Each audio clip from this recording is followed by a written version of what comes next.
The Song of the River. In a remote village where the river shaped life itself, Chidinma, a 10-year-old orphan, lived with her grandmother in a small mud hut.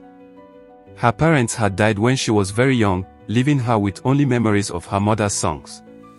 Every evening, as the sun dipped behind the hills and the river reflected the orange sky, Chidinma would sit on a worn rock by the riverbank. She would hum the melodies her mother once sang, soft, haunting tunes that seemed to carry the pain of loss and the hope of tomorrow.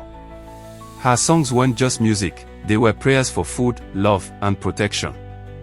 The villagers often pitied her, whispering, "Poor child, singing alone by the river." Yet none could deny the strange magic in her voice. Even the village elders, hardened by years of toil, would pause in their evening walk to listen, their hearts softened by the purity of her singing. One day, a traveling trader, passing through the village on his way to the market, heard Chidinma's voice floating above the river's gentle rush. Entranced, he followed the sound and found her sitting alone, tears streaking her dusty cheeks as she sang. Moved beyond words, he offered her a small meal. Chidinma's gratitude was quiet but deep. Over time, the trader learned of her longing to attend school, to learn beyond the river and the village. Seeing her intelligence and determination, he promised to sponsor her education, taking her under his care. Word of Chidinma's gift spread quickly.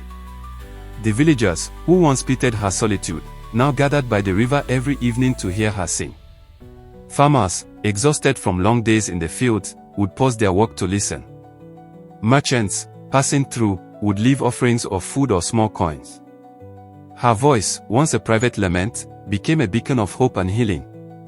Years later, Chidinma's songs reached far beyond her village. She grew into a young woman, educated and confident, traveling to share her music and stories of perseverance.